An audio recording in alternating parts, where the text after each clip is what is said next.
YouTube just announced 5 major YouTube Shorts algorithm changes, and if you're not adapting to the things that I share with you in this video, it's why you're not getting reach right now during, quite frankly, the easiest time ever to get views on YouTube. So long as you're making the right type of content, you're doing it on the right topics, you're turning on the right settings, and doing 2 other things I'm going to share with you in this video. In fact, these changes help me 4x the amount of views that I'm getting from YouTube Shorts right now, and they help this creator get over 400,000 subscribers, and the same exact thing could happen to you so long as you adapt to these changes. Change number 1 is that thumbnails now matter way more than ever before on YouTube Shorts. You see, just last month, the majority of views on YouTube Shorts were coming from the Shorts feed, but that isn't the case anymore. Now what's happening is when somebody logs onto YouTube on a mobile device, does a search for something, or just comes to the homepage, they start to get shown Shorts. And guess what this means? The thumbnails now matter more than ever before. In fact, if somebody logs onto YouTube now on a mobile device, which by the way, most views on YouTube do come from a mobile device, guess what ends up happening? People now get shown just a single short the same way that they used to get shown just a single long form video. So what does this mean? That now thumbnails are incredibly important. Check this out.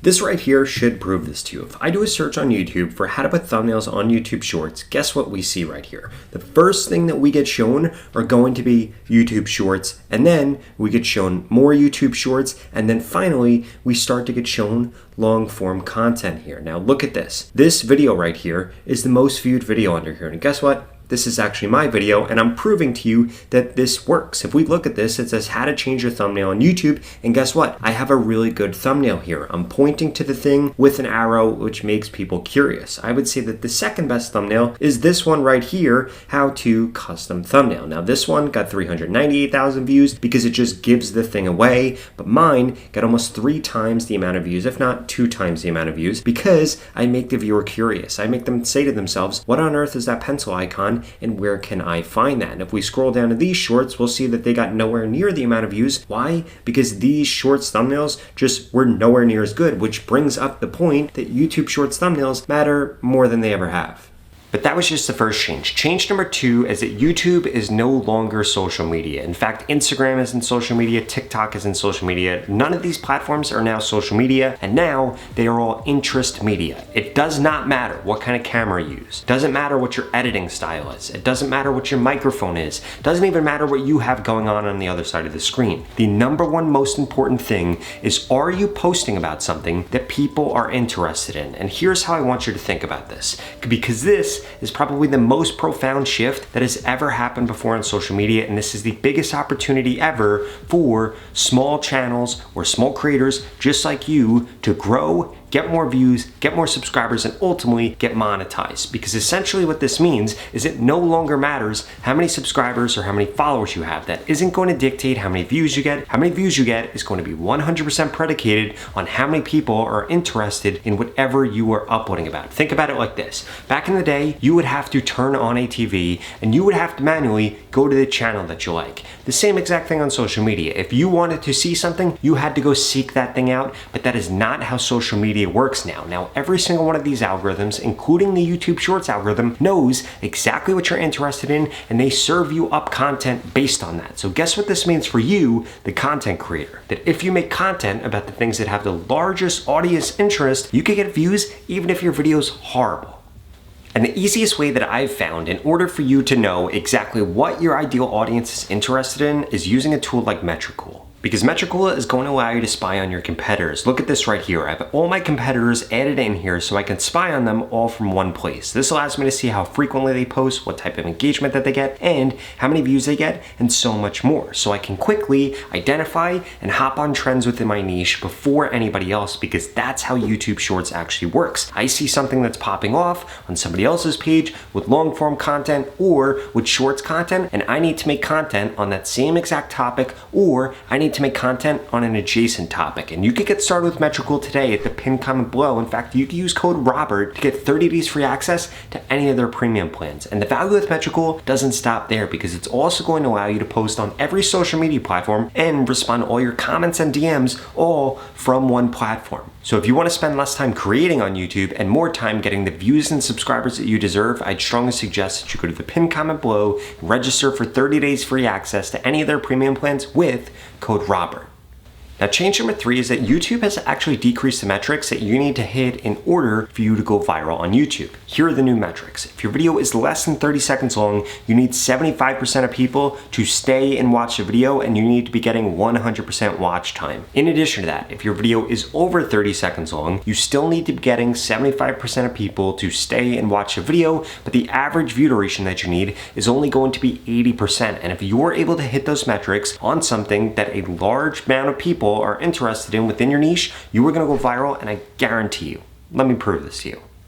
I mean, literally, let's just come into the analytics of my videos and you will see that they are hitting or very close to hitting those exact metrics that I told you. If we look at this video right here, this is the video that I have uploaded that has flopped recently. And if we come over here, what are we going to see? Only 58% of people chose to stay, and the average view duration is actually pretty good, but it's slightly less than I actually need. Now, if we look at a different video, for example, if we scroll down this video right here that took off and got over 100,000 views, guess what we see here? Stayed to watch, over 75%. Average view duration, 27 seconds. And this video is 25 seconds long. So what does that mean? 1, stayed to watch is over 75%. 2, average view duration is over 100%. And that's why this video is going viral. In fact, this video is going to hit 1 million views simply because of that. And again, if we continue, this video right here got 3,100 views. This video flopped. If we scroll down, amount of people that stayed to watch,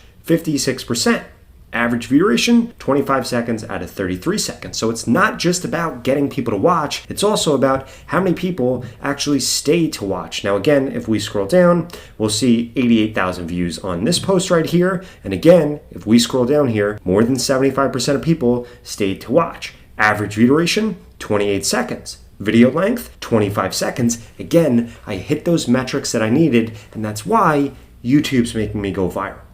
Now, change number 4 is you need to make sure that you're identifying what kind of content your audience wants to be watching, but they currently can't find when they search for something on YouTube or when they come to YouTube. And this is called a content gap. And if you can upload a video in a content gap, it's how you're going to get those mega viral videos like I just shared with you.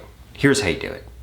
So identifying these content gaps is actually going to be way easier than you probably thought. All you have to do is come into your YouTube studio, click on analytics, click on trends right here, and then if you scroll down and see make a short, if you click on this and click show all, this will show you a bunch of different content gaps. All these different things are things that people are searching for. In addition to that, what people are looking for, click on show all right here, and all of these different pieces of content have content gaps. And guess what? If you click on one of these, it is going to show you other searches for this topic, and if you click on show all, it will show you other ones. In fact, if you click on content gaps right here, again, this is going to show you content gaps, and this will show you high volume content gaps or medium or low volume, but I would strongly suggest that you only stick to high volume content gaps. But that's not the only thing that you could do.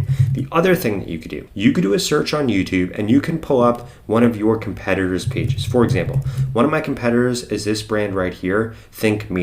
And what we can do is we can click on their page right here, come into their videos, and come to one of their most viewed videos, like this one right here. And then what we can do from here is we can grab a bunch of different comments that they have. We could come down here, grab all these different comments, and say, copy, and then we come over here to ChatGPT, and we could say, I am giving you the comments for my competitor's video.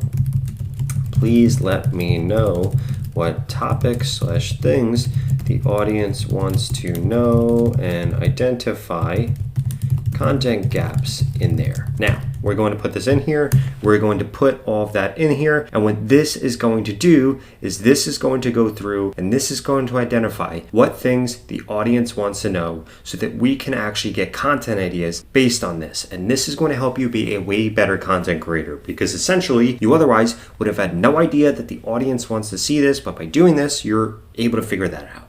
And now change number 5, the last and final change, is that you need to make sure that you are uploading at the right frequency. And you're probably asking yourself, Rob, what is the right frequency for me to be uploading at on YouTube? And this is actually going to depending on what kind of content that you upload. Personally, I upload 1 long form video a day and I upload 3 YouTube shorts every week. But if we look at somebody like Mike right here that I helped get over 400,000 subscribers, he uploads 3 or more YouTube shorts every single day. Essentially what this is going to come down to is the appetite that your audience has for your content. In Mike's niche, there's a lot more news that happens, so he's able to upload about a lot more things. In my niche, there isn't that much news, so I can't upload about that many things. So you need to reverse engineer how frequently your competitors are posting, and ideally you need to match that, beat it slightly, or do slightly less than that, but deliver higher quality content.